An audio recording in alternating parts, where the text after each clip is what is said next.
Yeah, I guess I kind of got stuck already with the invitation letter, like reading on how the foundation came up and thinking about the meetings here. And so actually what I tried to do it is a kind of a letter to Francesca, Daniela and the whole foundation and everyone I met until now and I was happy to meet now. And it's trying to think about some kind of practice of best friendshipness. And as we're sitting here, I cannot stand reading again something I already sent in the statement, and I hope you apologize if some of this is repetitive. So the sea, an island, and a mobile of ideas. A mobile does not suggest anything. It captures genuine living movements and it shapes them. Mobiles have no meaning. They make you think about nothing but themselves. No human brain, not even their creators, could possibly foresee all of the complex combinations of which they are capable. A general destiny of movement is sketched for them and they are left to work it out for themselves. What they may do at a given moment will be determined by the time of the day, the sun, the temperature and the wind. It may be possible to discern the composer's theme, but the mechanism itself introduces 1,000 personal vibrations. It is a fleeting snatch of swing music, evanescent at the sky or the morning, and if you miss it, you will have lost it forever. Paul Valéry said of the sea that it is a perpetual recommencement. A mobile is in this way like the sea, and it's equally enchanting, forever re-beginning, forever new. No use throwing it a passing glance. You must live with it or be fascinated by it, and then and only then you can feel the beauty of its pure and changing forms, at once so free and so disciplined. So academy and gathering, workplace and certainly location of longing, invitation and challenge. At times Loput resembles and recalls for me this mobile described by Jean-Paul Sartre in the quotation I gave you. It's a place that sets ideas, histories, people in motion, an invitation and a place of self-abandonment. It's also a place about friendship. Artist friends, family friends, friends of the heart, worldly, lost, not yet found friends, temporary, unexpected friends, inherited and recommanded ones, incidental and useful, and of course, best friends. They are always at least two, duality, pairs, twins. The figure of the two invokes symmetries and reflections, of course, serials, but also intersections, crossing and transitions. And I guess this was a lot about what we spoke and heard and discussed the last days. It raises questions of the self, of individuation, of in and exclusion, and illustrates dichotomous dispositives of theoretical reflection and aesthetic practice, of art and life, of chiastic constructions of gender and other stereotypes. And yet, as Giorgio Agamben reminds us, friends don't share anything. And I quote him, not ancestry, not laws, not place, not the same taste. They are, through the very experience of friendship, always already separated from one another. Friendship is a division which precedes any other division, because that which divides them, that which precipitates a decision, is the fact of existence, is life itself. So, therefore, friendship does not exhaust itself in the process of intersubjectivity, nor in a kind of disruptive caesura, but rather shows us that man, that the subject in itself is a divided one, and that it is not identical to itself. Friendship, so, belongs to no one. It is not a concept, and it cannot be asserted unilaterally. So, you can get addicted to a certain kind of sadness. Friendship is a common space, a space of shared responsibility and a constantly updating negotiation of rights and obligation of language and territory. And this is the reason why friendship reveals itself as a contemporary, in a kind of world in search of, in which orders and rules are subject to profound upheavals and dissolution. Friendship explores a practice of belonging, of being in time, of being one with another, of existing. It's about being present in the very midst of affiliations, of historical narrative, of references and correlation, about denomination and form, about taking a position. So in the search for connections, for associations and for participation, and in the face of the very friend, the question of the ground and the form of our actions and thoughts arises as a fundamentally political and aesthetic relationship. And it is a melancholic tie that binds us, so Jean-Luc Nancy, a French philosopher, one that we don't see, and the kind of tie that we cannot comprehend, one that returns us to a common ground, a ground we feel when we grasp with our eyes and words and senses and movements into its monstrous texture. And at the same moment, melancholy carries with it, stretched between regulative and permeability, the smell of our own death, and reminds us that in the very act of creating a community, of our inability to possess exactly this ground. Hence, friendship is granted as the rejection of a passive place of retreat from subjectivity.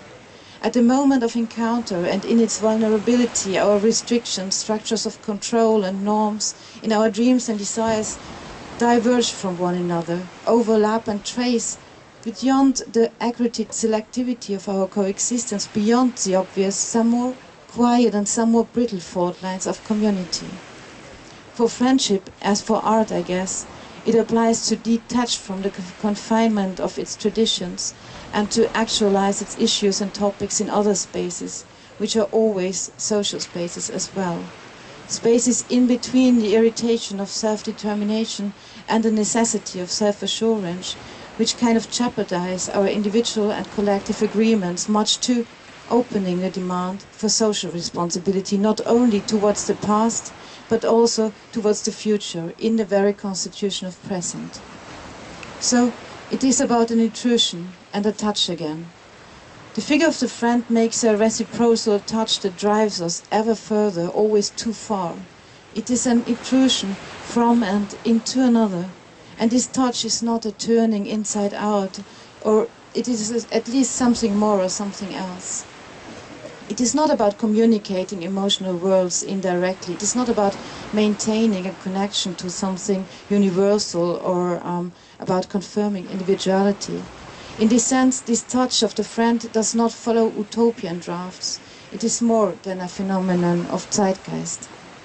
The gesture of touch is more passive than the one of contagion, which would realize itself only in its continuation, in a moment of transfer, in the reaction of the other in exchange. The touch of a friend does not aim for penetration. It does not aim for an embrace, an excoriation, or another effect. The touch of a friend is not a measurement. The gesture of touch resembles for me more to a gesture of caress, which, as Emmanuel Levinas conveys, communicates only through the distance, separating one skin from the skin of the other.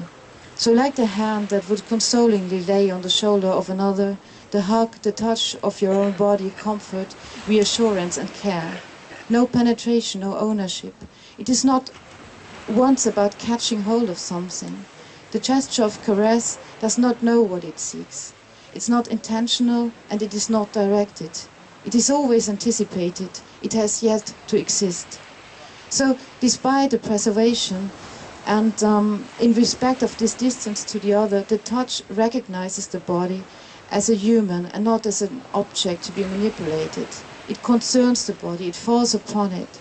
It is in the folds of this distinctive distance where closeness and also intimacy develop. It is exactly at that point that evolvement becomes possible. Evolvement then that exists at the beginning of every human and I would say at every artistic encounter, yet does not amount to nothing more than openness and consensus. And I guess the involvement I'm speaking about is about the moment when things become personal without becoming individual or private. So friendship, like community, is not a place of sovereignty.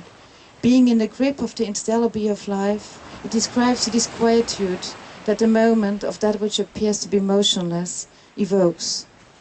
So the bond between friends, so, exists in its imperfection, in the unfinished, in fragility, there where it achieves resistance to the pictorial and the representative. So maybe a step aside. My area of research is evidently the body, so the body which would remind us ever anew of the impossibility of being one with ourselves, which it is usually the body's difference and singularity that we describe and shape and remember It reminds us, regardless, that we share something, that we have something in common still. So the choreographic, for instance, in dance, in art, in film, music, in moving, thinking and speaking, and you could go to architecture or other fields, is commonly referred to as a practice of doing and undoing structure of the organization of space, time and group. And when reflecting on our individual as well as collective capacity for action, our politics of decision as artists and theorists, as an audience or as an institution, the French term déposition offers us a possibly helpful description for these artistic, discursive, but also socio-political movements of positioning and repositioning. So deposition, it basically means a binding and oral testimony before court, which would authorize the subject as a civil and a legal entity. And if we spin a little bit further alongside the word's etymology, it describes a movement which makes leaving one's own position, so deposition, a prerequisite to enable a statement and an entrance into the dialogue. And a decisive issue here is the responsiveness of one's own act, which exactly by the step aside, by moving away from it, but simultaneously staying connected, marks one's own position regarding the other, and which, through the interplay of responsibility, in a very moment of mobilization, in its performativity, sets one's thinking and doing into motion. And besides the illustrativeness of this metaphor, the idea of deposition is about the glimpse, the step aside, the theoretical, physical, performative, artistic approach to and the negotiation of foreign, of other bodies and body concepts. It puts the problem of positioning and focus. The issue, again, is resistance against too quick and too simply designed ideas and structures in order to develop a being with each other which is not simply based on architectures, topographies or boundaries or any other pre-existing system and structure. So, with the step aside in its contrariness and incoherency, the movement of deposition guides the question of the capacity to act on the assumption that action emerges in between us, that it falls into the bodies, that it can only occur in between bodies. Following these ensuing movements of thwarting and encountering, of pulling away from one another and mashing together, this is about leading, a directive concept of responsibility. I was speaking of individual ideas and bodies and movements, of generations and forms. It is about leading this directive concept to a more insecure, self-mobilizing and playful answering, which in its very overexcitedness and awkwardness turns itself towards the other. So finally, in this letter, a wish and a challenge maybe for Lockwood and for our work. So also wish the challenge of friendship and of the friend, of companions, of opponents, of collaborators in life as in art and in thinking is always bound to that elusiveness. Pathos and morality cannot hold friendship together, nor can symmetries or reflections or the desire for completion. Rather, only the willingness to overcome relational and analogical conditions allows friendship as an emancipated one. Friendship is not a figure of dependency, rather a relation of exchange. It can only exist amongst autonomous subjects. Friendship is the apostrophe of being together, calling for, appealing, addressing the other. And within a shared ground, thinking the singular and the other, as well as the common, begins to sway when friendship comes into play. Friendship follows the economy of poetic surplus. It follows an oscillating motion, circulating between not yet and already. It is the attempt to grasp the unnameable, precisely the unpredictive. To think the monstrosity of one's own act of intervention, the break-in of touch, the intrusion in the shared texture of life, and the simultaneous blindness of our approach. And perhaps the practice of friendship is relevant there, where it commits itself fully to its speculative force, to speculation, when it invests in that which seems not plausible and does not seem to exist as a possibility, when friendship kind of recognizes the passivity of listening and of being together as an activity. To talk about friendshipness means addressing in each friendship and in art the exaggeration, the opening to what is not tangible. So, on Lopud and for sure elsewhere, to create and always want to create again, outspoken or still caught in resonance, a place for artistic, discursive, personal friendship is both a wish and a challenge to reassess and validate our individual and collective capacity for action. The friendship which exists as negotiable cannot be reduced to consensus or leveling, to agreement or principal disputes. Unlike the mobile that I mentioned before, the movements of friendship, once set into motion, cannot be expressed in representative orders or assignations. It exists first in its performativity, that is to say, first indeed in the act at the moment of venturing, of becoming heard, of appearance of antagonism in its own resistance.